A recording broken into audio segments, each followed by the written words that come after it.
3 months had passed since the humans left the council. At first, High Chancellor Thexval was certain they would return within days. Then he was sure it would be within weeks. Now, standing in his office looking at the empty human seat in the council chamber through the window, he was starting to wonder. The council had sent 17 messages to Earth, formal requests for dialogue, informal inquiries about trade, even a personal message from Thexval himself, carefully worded to suggest that perhaps the previous vote could be reconsidered. Every message had been acknowledged with a simple automated response. Received. Thank you for your communication. Nothing more. No angry demands, no threats, no negotiations. Just polite, empty acknowledgments. It was infuriating. Thexval would have preferred anger. Anger could be worked with, negotiated around, soothed with diplomatic language. But silence? Silence was like trying to negotiate with a wall. His assistant, a young Velkari named Shiksuna, entered the office. Chancellor, the intelligence briefing is ready. Thexval sighed and followed her to the conference room. The intelligence director, Sixara of the Chirathi, was already there. Her insectoid features made her expressions hard to read for most species, but Thexval had worked with her long enough to recognize when she was concerned. She was very concerned now. Show me, Thexval said, taking his seat. Sixara activated the holographic display. A map of council space appeared, dotted with markers. These red indicators show former human positions: listening posts, trade stations, research facilities, embassy buildings. As of this morning, all of them are either abandoned or in the process of being dismantled. They are being thorough, Thexval observed. Very thorough, Sixara clicked. They are removing everything. Not just personnel, but equipment, data, even furniture. They are leaving nothing behind. Another map appeared. This one showed trade routes. Many of them were changing, flowing around council space rather than through it. Human merchant vessels are rerouting, Sixara explained. They are not entering council territory at all anymore. Trade with council worlds has dropped by 18% in the last month alone. Thexval frowned. That will hurt them more than us. They need our markets, do they? Sixara asked. She pulled up another display. Human goods were popular in council space. Medical supplies, particularly their advanced diagnostic equipment, agricultural products from their high-yield farming worlds, entertainment media, technical components for various industries. The demand has not decreased, but the supply has. Then they are abandoning profit out of spite. Or, Sixara said carefully, they are redirecting those goods to other markets outside council control. She showed him a list of independent systems, small governments that were not part of the council, frontier settlements, even some former council colonies that had broken away decades ago. Trade between humanity and these systems had increased by 40%. They are building their own network, Sixara said. Without us, Thexval studied the data. He did not like what he was seeing, but he was not ready to admit it was a serious problem. What about the joint research projects? Sixara's mandibles clicked, and what Thexval had learned was the Chirathi equivalent of a grimace. All terminated. Human researchers submitted their resignations professionally. They thanked their colleagues for the collaboration and departed. But they did not share their final research data. That is a violation of the research sharing agreements. Actually, it is not. The agreements state that research conducted jointly must be shared. But research conducted after a species leaves the council belongs to that species alone. The humans were careful to document exactly when they stopped being members. Any work done after that moment is legally theirs. Thexval felt his frustration growing. They planned this. They were preparing to leave before Morrison walked out of that session. It appears so, Sixara agreed. We estimate they began preparations at least 2 weeks before the withdrawal. Possibly longer. The Chancellor stood and paced across the room. What about the outer reaches? Have the pirates continued their raids? Sixara's expression changed. If Thexval did not know better, he would have said she looked impressed. That is perhaps the most interesting development. 3 pirate fleets attempted to raid human colonies in the weeks following the withdrawal, and 2 of those fleets were completely destroyed. The 3rd fled after losing half their ships in the first exchange. Thexval stopped pacing. How? The humans had minimal military presence in that region. That was why they were being raided in the first place. They had minimal visible presence, Zigara corrected. It appears they had been quietly installing defense platforms and shield generators while we were debating the protection proposal. When the pirates attacked after the withdrawal, they found themselves facing military-grade defenses. She pulled up combat footage from one of the attacks. Thexval watched as pirate ships approached a human colony. The colony looked peaceful, undefended. Then suddenly dozens of weapons platforms activated. Shields snapped into place around key structures. The pirate fleet was torn apart in less than 3 minutes. They were always capable of defending themselves, Thexval said slowly. Yes. Then why did they ask for council help? Shixara's mandibles clicked thoughtfully. I believe they were testing us. Testing whether we would uphold the principles of mutual defense that the council charter promises. When we failed that test, they stopped asking for our help and handled the matter themselves. Thexval returned to his seat. He felt tired suddenly. What else? Multiple items. Human scientific publications have stopped appearing in council databases. Several key technologies that we licensed from humanity are up for renewal, and the humans have indicated they will not be renewing those licenses. And there is one more thing. What?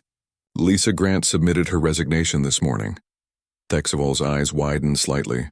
Lisa Grant was a human civilian, a logistics analyst who had been working for the council administration for 5 years.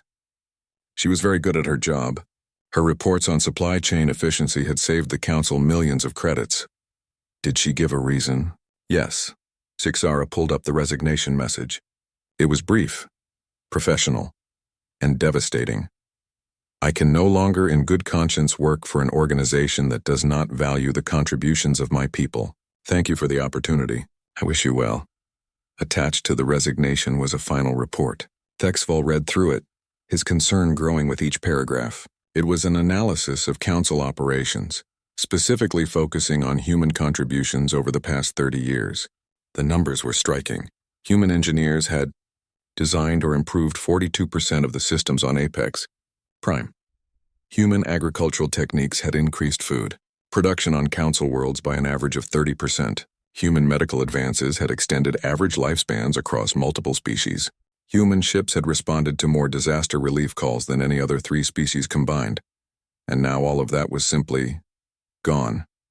She does not understand, Thexval said, though his voice lacked conviction. We cannot show favoritism to newer members. The council must maintain its standards. Shixara was quiet for a moment. Then she said, Chancellor, I have worked in intelligence for 60 years. I have analyzed hundreds of species, thousands of political situations. May I speak plainly? Please, we made a mistake. A serious one. The humans did not need us. We needed them.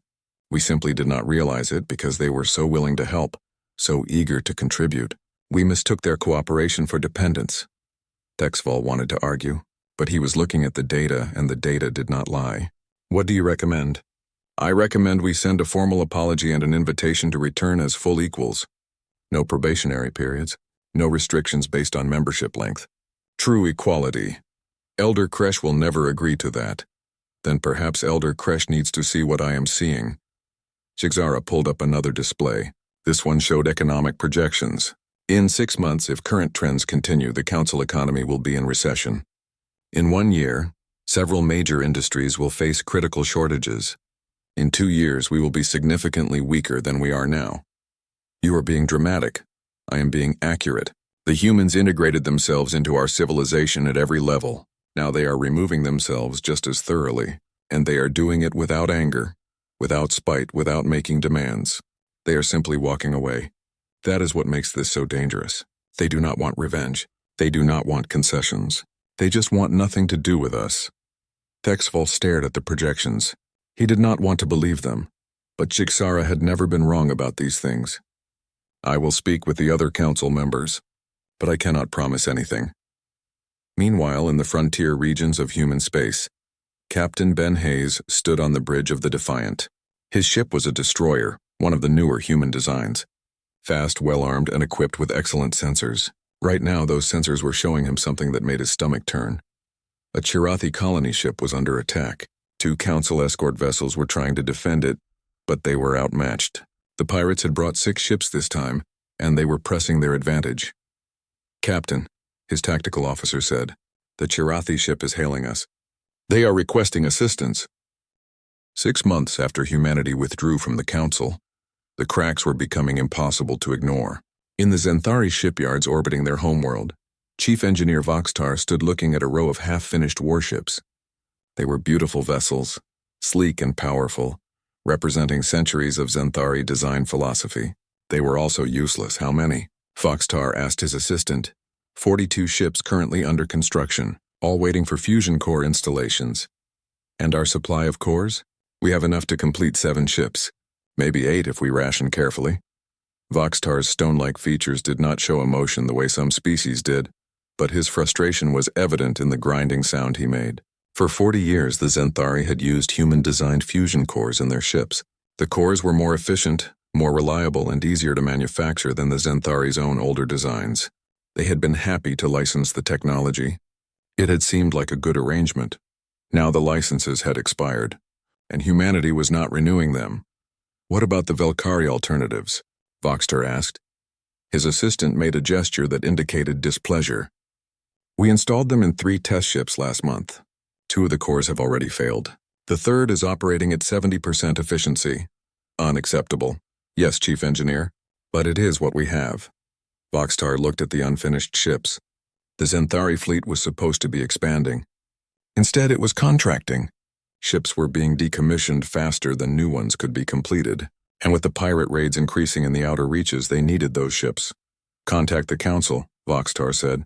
Tell them we need to resolve this situation with the humans. We cannot continue like this. Yes, Chief Engineer. But Voxtar suspected it would do no good. The Council had been trying to resolve the situation for months, and the humans kept responding with that same polite, empty acknowledgement. Received. Thank you for your communication. It was like shouting into a void. In the outer reaches, the situation was deteriorating rapidly. Without human patrols, and with the Council fleet spread too thin and too poorly equipped for actual combat, the pirates had returned in force. They were bolder now, hitting larger targets, and they were organized.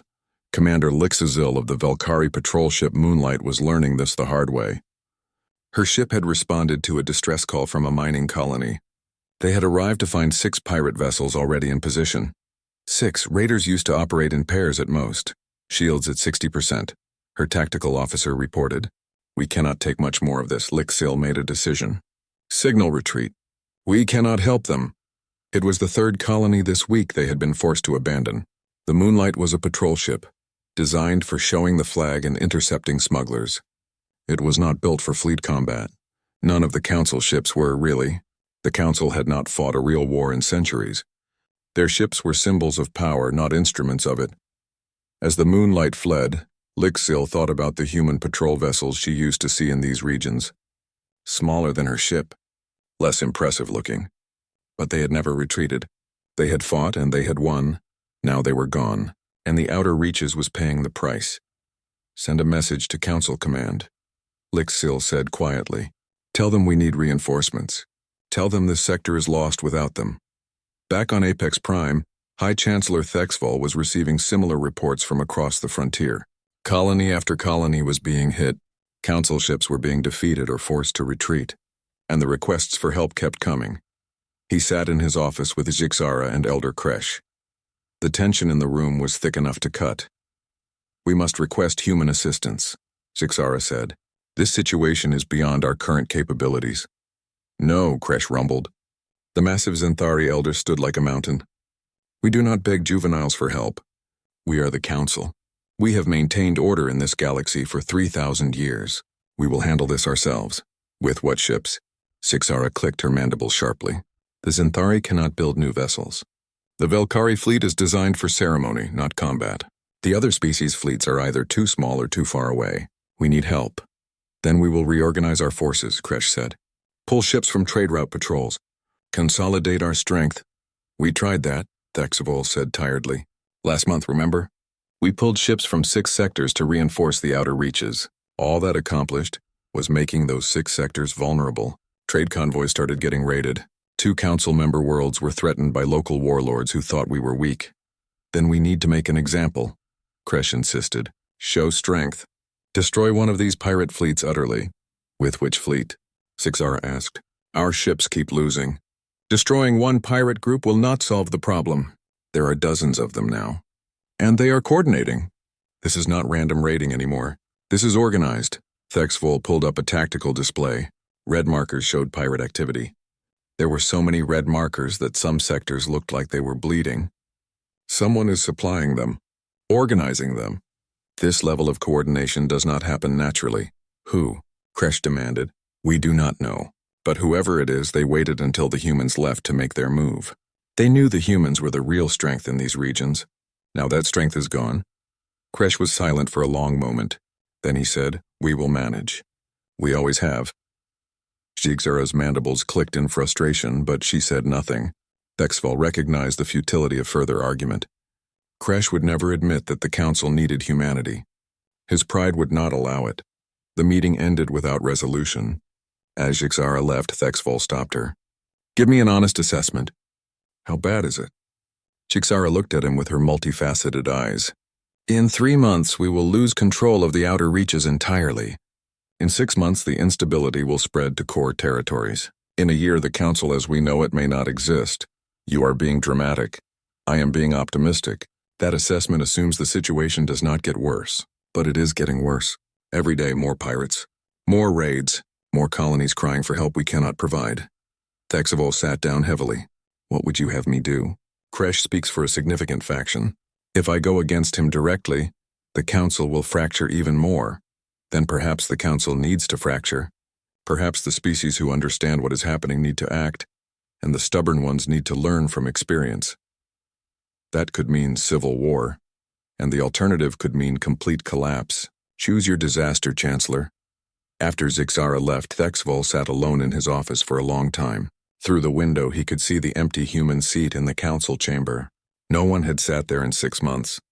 No one had even suggested reassigning it. It sat there like an accusation. Meanwhile, in human space, things were very different. Admiral Kate Sullivan walked through the newest shipyard facility orbiting Mars. The yard was massive, dwarfing the older Earth facilities.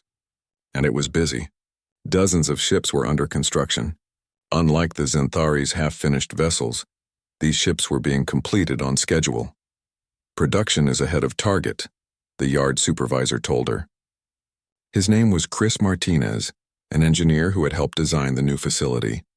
"We will deliver 18 new destroyers this quarter, 23 next quarter." "What about the heavy cruisers?" 6 scheduled for completion in 4 months. "All on track," Kate nodded. The expansion of the human fleet was proceeding smoothly.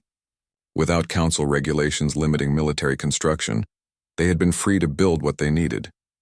And they had needed quite a lot. What about the defense platforms for the colonies? All primary colonies are now fully equipped. "We are working on the secondary settlements now, estimated completion in 2 months. "Excellent work." As Kate walked through the facility, she saw hundreds of workers, human workers mostly, but also some from the independent systems that were now allied with humanity. The Paxian Unity, which had also left the council, had sent engineers to help. Several unaligned species had reached out to establish trade and cooperation agreements. Humanity was not alone. They had simply chosen different partners. Partners who treated them as equals. Kate's communicator chimed. It was a message from Ben Hayes, still on patrol in the frontier regions.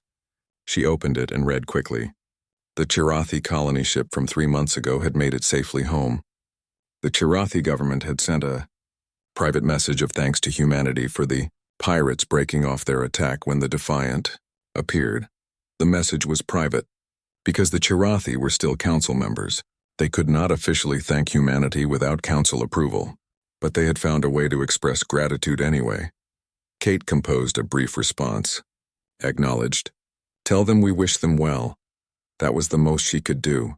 Humanity was not at war with the council. They did not seek conflict, but they would not help either. The council had made it clear that human participation was not valued. So humanity had stopped participating. It was that simple, except it was not simple at all. Kate knew that. She saw the reports from the frontier. She knew civilians were suffering. She knew that her ships could help, but she also knew that helping now, when the council had not apologized or changed their position, would only reinforce the council's belief that they could treat humanity poorly and still receive human assistance. 1 year after humanity left the Galactic Council, High Chancellor Thexval stood in an emergency session and knew his time as Chancellor was ending. The chamber was in chaos. Delegates were shouting. Some were demanding answers. Others were demanding his resignation. The carefully maintained order of 3,000 years was crumbling, and it had started with a simple data packet. 3 days ago, the Chirathi government had received an anonymous transmission. Just a collection of files, communications logs, meeting records, security briefings, all from council servers, all authenticated and verified. The Chirathi had immediately shared them with the other council members. The files proved something terrible. The council leadership, specifically the Velkari and Zenthari senior members, had known about the pirate raids in the outer reaches before they started. More than that, they had allowed them to happen. It had been a test, a way to see how the newer council members would respond to pressure, to see if they would panic, if they would become dependent, if they would prove their worth. Humanity had been the primary target of this test, and humanity had been gathering evidence of it for years. The leak was humanity's final statement on the matter. A parting gift, proof that the Council's refusal to help had not been about limited resources or difficult choices. It had been deliberate. Ambassador Zixari of the Chirathi was standing now, her mandibles clicking so rapidly it sounded like gunfire. You knew. You let our colonies burn, our people die as some kind of experiment? It was not an experiment, Elder Kresh rumbled, but his voice lacked its usual confidence. It was a standard evaluation process. All new members undergo such evaluations. Did the Velkari? Shouted the Paxian delegate. The Paxian unity had left the council 6 months ago, following humanity's example. But their ambassador still had access to these sessions. Did the Zenthari? Did any of the elder species face such tests? Kresh was silent. Of course not, Zixari said bitterly, because there was no council to test them. They built the council. They set the rules. And those rules only apply to everyone else. Thexval tried to restore order. Please, we must remain calm. Yes, there were elements of evaluation in our response to the crisis, but that does not change the fact that the humans overreacted. They left over a minor policy decision. Minor? Zixari turned on him. You called them juveniles. You refused to protect their colonies. You let their people die to test them. And when they asked for permission to protect themselves, you denied that too. How is any of that minor? The chamber erupted again. Thexval raised his hands, trying to speak, but his voice was drowned out. He saw delegates from several species conferring in tight groups. He recognized that body language. They were making decisions. Important ones. When order was finally restored, the delegate from the Korvax assembly stood. The Korvax were an old species, not as ancient as the Zenthari, but still well established. Thexval felt a chill as the Korvax delegate spoke. The Korvax Assembly has lost faith in this council's leadership. We are formally announcing our withdrawal, effective immediately. We will be seeking association with humanity's new alliance network. 2 other delegates stood simultaneously, the Dral Confederation, the Myrene Collective, both announcing withdrawal. In one session, the council had lost 3 more members. Adding them to humanity and the Paxian unity, that was 5 species gone. Nearly half the council. Thexval slumped in his chair. It was over.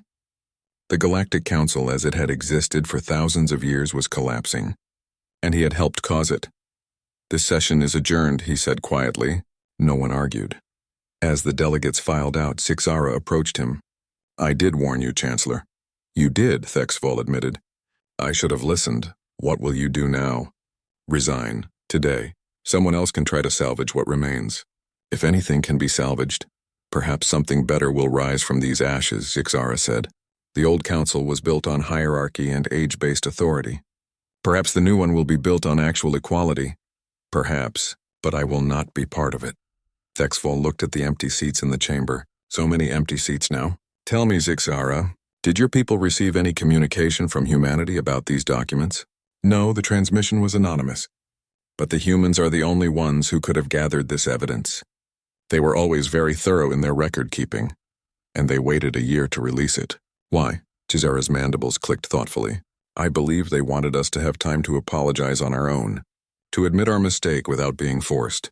When we did not, they showed the galaxy who we really are. That is cruel. That is justice. We had a year to do the right thing. We chose pride instead. This is the consequence. Meanwhile, on Earth, the mood was very different. In a research facility in Colorado, engineer Chris Martinez was presenting his findings to a small group of scientists and military officials. Admiral Kate Sullivan was among them. We have achieved stable quantum entanglement across a distance of 12 light-years, Chris explained, showing his data. The implications are enormous. Real-time communication across interstellar distances without lag. No more waiting hours or days for messages to travel through hyperspace relays. One of the scientists, an older woman named Dr. Carol King, examined the results carefully. This is remarkable. Have you verified the stability? Multiple times. The connection has been stable for 6 weeks now. We believe we can extend the range significantly with further refinement. Kate leaned forward. What would implementation require? Time and resources. We would need to build quantum transceivers, install them on ships and stations. But the technology is sound. In theory, we could have a network operational within 2 years. 2 years, Kate repeated. And this would give us communication capabilities far beyond anything the Council has? Yes, Admiral. The Council still relies on hyperspace relay networks. Messages travel fast, but not instantaneously. This would be true real-time communication. Kate looked at the others in the room. Recommendations? Dr. King spoke first. We should proceed immediately. This technology will change everything. Fleet coordination, trade, diplomacy. Everything moves faster when communication is instantaneous. Agreed, said another scientist. But we should be selective about who we share this with. Our allies only, Kate said firmly. The species who left the Council with us. The independent systems who have proven trustworthy. This technology is too valuable to give away freely. Chris nodded. There is one more thing. This breakthrough came from research we started while we were still Council members. The preliminary work was done in a joint project. But we did all the real work. And we completed it after we left. So legally and morally it is ours. The Council is going to want it, Dr. King said. I am certain they will, Kate agreed. But wanting and receiving are different things. We offered to share our knowledge when we were members. They called us juveniles and told us we were not worth protecting. So now our knowledge stays with us. The meeting continued for another hour, discussing implementation details and security protocols. When it ended, Kate returned to her office at Global Defense Headquarters. She found a message waiting for her from Captain Ben Hayes. Admiral, you need to see this. The attached file was a recording from the Defiance sensors. It showed a Council military fleet, at least 30 ships massing near the border of human space. They were not crossing the border. Not yet, but they were there. A show of force. Kate immediately contacted President Rodriguez. Madam President, we have a situation. 30 minutes later, they were in a secure conference. On the screen were Kate, President Rodriguez, and several key advisors. What are they doing? Amy asked. Posturing, Kate said. They are showing strength. Or trying to. 30 ships sounds impressive until you realize those ships are poorly maintained, undermanned, and commanded by officers who have never fought a real battle. Do they intend to attack? I do not think so. I think they are trying to force a negotiation. They are desperate. The Council is falling apart. They think if they can get us back, it will stabilize things. Or they are angry, one of the advisors suggested. The leaked documents made them look very bad. Maybe this is retaliation. Amy was quiet for a moment. Then she said, What are our force levels at the border? We have a standard patrol presence. 20 ships in the immediate area. But we can have 200 there in 6 hours if needed. Do it quietly. I do not want to escalate, but I want to be ready. Understood. And Kate, if they cross our border, what are your recommendations? Kate did not hesitate. We stop them. Firmly but without excessive force. We demonstrate that crossing our territory without permission is unacceptable, but we do not pursue them back into Council space. We are not at war. We are simply enforcing our borders. Agreed. Make it happen. As the conference ended, Amy sat alone in her office. 1 year since Jake Morrison walked out of that Council chamber. 1 year since humanity decided to chart its own course. And now the Council was falling apart, and some of their members were apparently considering military action. She did not want a war. But she would not back down either. Humanity had spent a year proving it could thrive without the Council. Now the Council would learn that humanity could defend itself too. Her chief of staff entered. Madam President, we are getting reports from 18 months after humanity withdrew from the Galactic Council, Ambassador Jake Morrison found himself in space again. Not in the Grand Council chamber this time, but in a small courier ship called the Messenger. Just him, a pilot, and a communication officer. The ship drifted in the Nova Gateway system, right at the border between human space and what used to be Council territory. Ahead of them, the Velkari fleet approached. 60 warships, their hulls gleaming, their formation perfect. It looked impressive. It was meant to look impressive, but Jake had spent the past 18 months learning things about military capabilities that his diplomatic training had never covered. He knew what he was looking at. "They are hailing us," the communication officer said. "Open a channel." The view screen activated. A Velkari admiral appeared, his shimmering skin showing colors that Jake had learned indicated aggression and determination. "Unidentified human vessel. You are in violation of the security zone. Withdraw immediately." "Admiral," Jake said calmly, "this is Ambassador Jake Morrison representing Earth in the Human Alliance. We are in human territory. You are the ones approaching our border. The border is a matter of dispute. The Council claims these systems. The Council may claim whatever it wishes. We claim these systems, and we have the ability to defend them. I suggest you withdraw before this becomes a serious incident." The Admiral's colors shifted to something Jake interpreted as anger. "You speak boldly for someone in a ship that could be destroyed with a single shot." "I speak honestly. Now, shall we discuss this situation like reasonable beings? Or shall we continue with threats that neither of us intends to carry out?" There was a pause. Then the Admiral said, "The Council requires humanity's return to proper membership. Your departure has caused significant instability. This cannot continue. The Council requires?" Jake let a small smile cross his face. "Admiral, let me explain something. The Council does not get to require anything from us anymore. We left, we did so legally and properly. We have no obligations to the Council. You have a moral obligation to help maintain galactic order. We tried that for 30 years. The Council rejected our help. They called us juveniles. They refused to protect our colonies. They blocked our attempts to protect ourselves. So we left and we built our own order, an order that seems to be working quite well. You leaked confidential documents. You destroyed the Council's reputation. We released evidence of crimes. There is a difference. The Council leadership allowed pirate attacks to continue as a test. People died. Our people, yes, but also Kirathi civilians, Paxian families, and others. That was not a policy decision. That was criminal negligence. We simply made sure everyone knew the truth." The Admiral was silent for a long moment.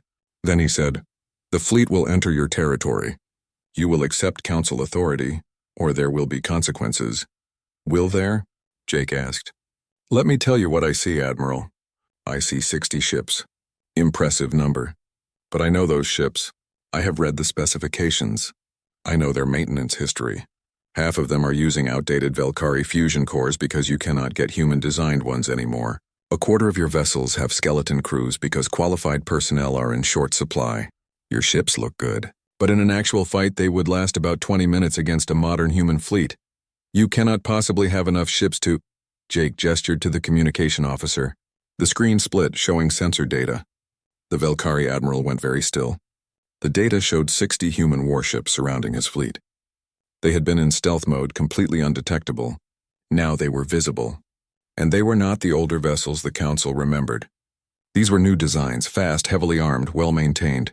60 ships, Jake said, one for each of yours.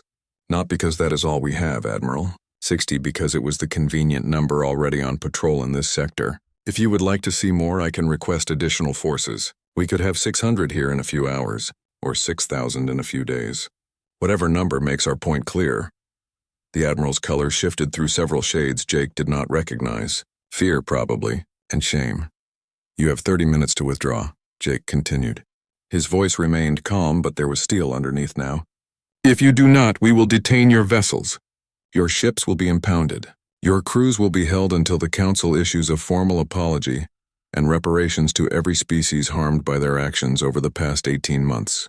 This is not a negotiation. This is a statement of fact. You would not dare. That would be an act of war. No, Admiral. That would be law enforcement. You are attempting to invade sovereign territory. We are defending it. The galaxy will understand the difference." Jake leaned forward slightly. "But let me be very clear. We do not want a war. We never did. All we wanted was to be treated as equals. When the council refused to do that, we left. Now the council is collapsing because it was built on foundations of inequality and arrogance. That is not our fault. That is yours. The council has existed for 3,000 years. And in 3,000 years it never learned that respect must be earned, not demanded. Age does not equal wisdom, Admiral. Your presence here proves that. The view screen flickered as the Admiral consulted with his officers. Jake waited patiently. He had learned patience very well over the past 18 months. The humans had all learned it. They had learned to wait, to watch, to let the council struggle with the consequences of their own choices. Finally, the Admiral returned. His colors had changed to something subdued, defeated. We will withdraw. But the council will not forget this. We hope they do not, Jake said. We hope they remember this moment every time they consider treating another species as inferior. Good journey, Admiral. The screen went dark. Jake watched as the Velkari fleet began to turn. 60 warships, perfectly coordinated, retreating without firing a single shot. Around them, the human vessels maintained position. Silent, watchful, powerful. Well done, Ambassador, the pilot said.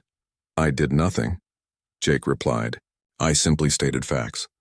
The rest was Admiral Sullivan's preparation and the dedication of thousands of people who built those ships. He sent a message to Earth. Mission complete. Council fleet withdrawing. No shots fired. The response came quickly from President Rodriguez. Acknowledged. Well done. On Apex Prime, what remained of the Galactic Council convened an emergency session. 7 species remained, 7 out of the original 12. The chamber felt empty now, with so many seats vacant. Ambassador Zixari had been elected as the new chair after Thexval's resignation. She looked at the remaining delegates with her multifaceted eyes and clicked her mandibles slowly. We have received confirmation that our fleet has withdrawn from human space without engagement. The attempt to pressure humanity into returning has failed. Elder Kresh, looking smaller somehow than he had 18 months ago, rumbled quietly. What do we do now? We do what we should have done from the beginning, Zixari said. We apologize. We admit our mistakes. We restructure this council to eliminate the hierarchies that caused this disaster. And then, if we are very fortunate, humanity might someday consider rejoining us. But not as junior members, as equals. The Zenthari do not apologize, Kresh said, but his voice lacked conviction. Then perhaps the Zenthari should also withdraw, Zixari replied sharply. Because if we are to survive, we must change everything. The old ways are dead. They died the moment Jake Morrison walked out of this chamber 18 months ago. We were just too proud to notice. She activated a display showing economic data. Without humanity and the species who followed them, our economy has contracted by 40%. Our military capability has decreased by 60%. Our technological advancement has stalled completely. We are weaker now than we have been in 1,000 years. And humanity? Another delegate asked. Thriving. Their economy has grown by 80%. They have established alliances with 13 independent species. Their technology is advancing rapidly. They have made breakthroughs in quantum communication that put them decades ahead of us. They are building exactly what we claim to be, a community of equals working together. The chamber was silent.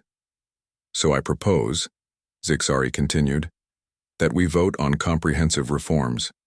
First, we eliminate all membership restrictions based on age or length of membership. Second, we issue formal apologies to every species we have wronged.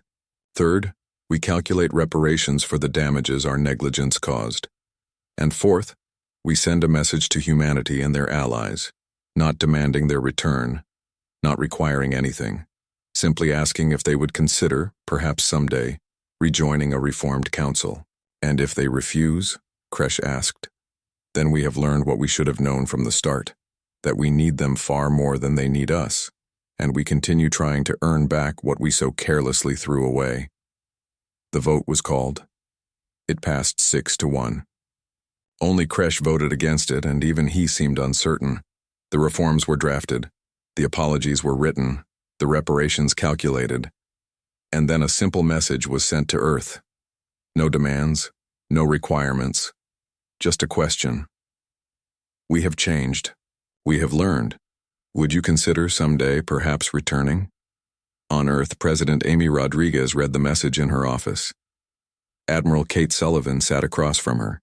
Jake Morrison, who had returned from the border just hours ago, stood by the window. Well, Amy said, "They The council chamber on Apex Prime was massive.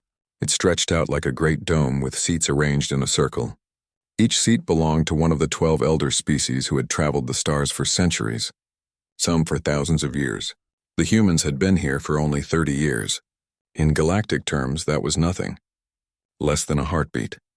Ambassador Jake Morrison sat in the human seat. It was positioned between the Paxian Unity and the Chirathi Collective. Jake was a tall man with gray starting to show in his dark hair. He wore a simple suit, dark blue, professional. No fancy robes like the Valkyrie preferred, no ceremonial armor like the Zenthari wore. Just a suit and a datapad. The emergency session had been called 3 days ago. Pirates had been raiding the outer reaches for months now. Dozens of colony worlds had been hit. Food supplies stolen. Medical facilities burned. People killed. Among the hardest hit were the human colonies. Earth had 5 settlements in that region, and all 5 had been attacked repeatedly. Jake had submitted a formal request for council intervention 2 months ago. Then again 1 month ago. Then again 2 weeks ago. Each time the request had been acknowledged and filed for future consideration. Meanwhile, the raids continued. Today was supposed to be different. Today they were finally voting on action. High Chancellor Thexval of the Valkyrie stood at the center podium. The Valkyrie were tall, thin beings with skin that shimmered like oil on water. They had been spacefaring for over 3,000 years. Thexval wore robes of deep purple, and his voice echoed through the chamber with practiced authority. "Honored members," Thexval said, "we have reviewed the situation in the outer reaches thoroughly. The pirate activity is indeed troubling. Therefore, we propose a measured military response." Jake leaned forward slightly. Finally, he thought. Finally, some action. The council fleet will establish patrol routes in the affected sectors. Thexval continued. Protection will be provided to all colony worlds belonging to member species, who have been part of this council for a minimum of 2 centuries.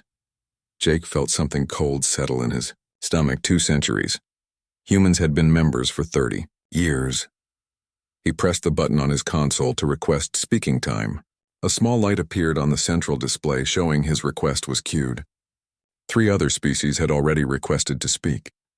The Zenthari elder Kresh spoke first. The Zenthari looked like they were made of living stone, massive and ancient.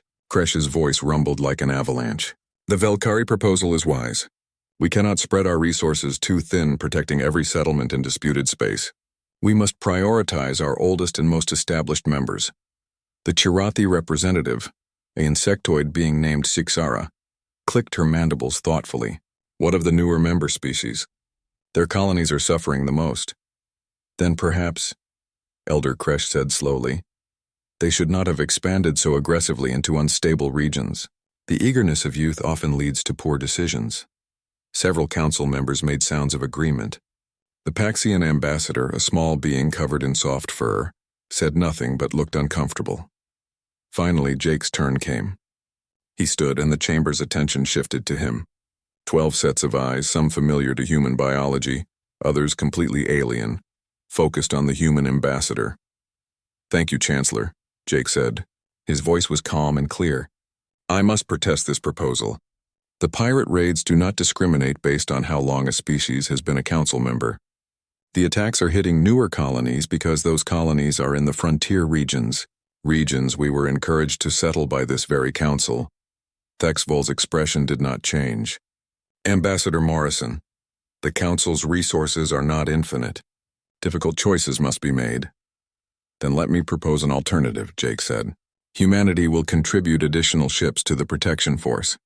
We'll patrol our own sectors and assist neighboring colonies regardless of their membership status. All we need is council authorization to operate in those regions." "Unacceptable," Elder Kresh said immediately. "We cannot have individual species conducting military operations in disputed space without proper oversight. That would set a dangerous precedent." "So we cannot receive protection and we cannot protect ourselves?" Jake asked.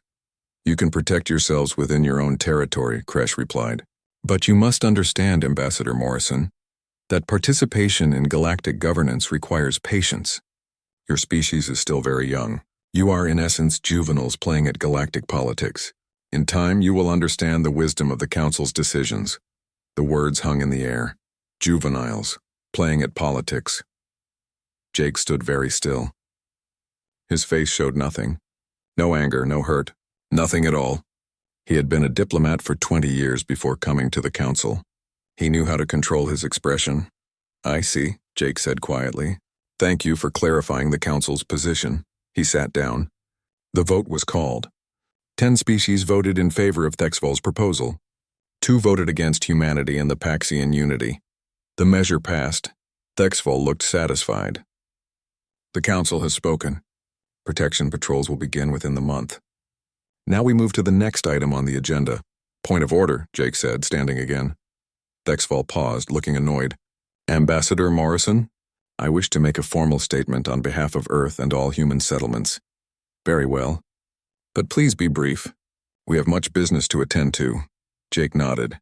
He picked up his datapad, but he did not read from it. He had memorized what he wanted to say on the walk to the chamber this morning. He had hoped he would not need to say it, but now he did. 30 years ago, Jake began. Humanity received an invitation to join this council. We were honored. We believed that by joining, we would be part of something greater than ourselves, a community of civilizations working together for mutual benefit and protection. He paused, looking around the chamber. Some of the delegates were watching him closely now. We have contributed to this council in good faith. Human engineers helped design the new station modules on Apex Prime. Human medical researchers shared their discoveries freely with council species. Human ships assisted in disaster relief operations across 7 systems. We did these things not for profit or advantage, but because we believed in the idea of cooperation among the stars. Jake's voice remained calm, almost gentle. Today we have learned that this cooperation has limits. We have learned that in the eyes of this council we are juveniles, children, not worthy of the same protection afforded to elder species, not trusted to defend even our own people. Thexvol shifted uncomfortably. Ambassador, that is not... Please, Jake said. Allow me to finish. Something in his tone made the Chancellor stop. We understand your position, Jake continued. You have made it clear. Therefore, effective immediately, humanity respectfully withdraws its membership from the Galactic Council. The chamber erupted. Several delegates began speaking at once. Shixara's mandibles clicked rapidly in surprise. The Paxian ambassador sat up straight. Even Elder Kresh looked startled.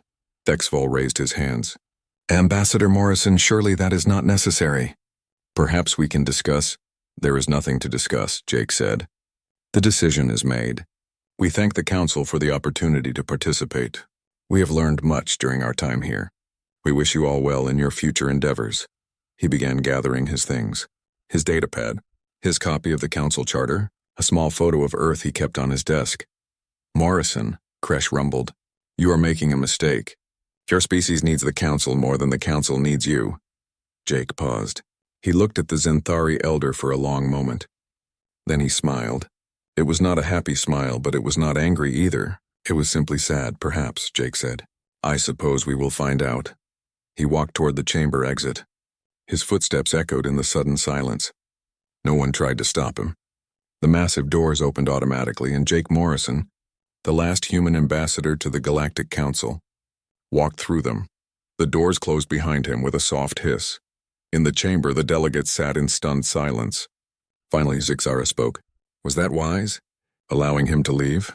He will be back, Thexvol said confidently. Humans are emotional creatures. They make rash decisions when upset. In a few days, perhaps a week, they will realize they need us. They will request to return and we will graciously allow it. And if they do not? The Paxian ambassador asked quietly. No one answered. 3 light-years away on Earth, Fleet Admiral Kate Sullivan stood in the command center of the Global Defense Network. She was watching a live feed from Apex Prime. She had just witnessed Jake Morrison's statement and departure. Around her, the command center was silent. Dozens of officers and analysts watched the screens, waiting. Kate was a career military officer. She had served in the Navy before humanity reached the stars, and she had commanded the first Joint Earth Fleet. She was 58 years old, and she had seen more combat than most people twice her age. She did not make decisions hastily, but this decision had already been made. They had prepared for this possibility, hoped it would not come to this, but prepared nonetheless. She pressed a button on her console. All stations, this is Admiral Sullivan. Execute Protocol Homecoming. Authorization Sullivan Alpha 7. Across human space, the message was received. On council stations, human personnel began packing their belongings. In joint research facilities, human scientists HFY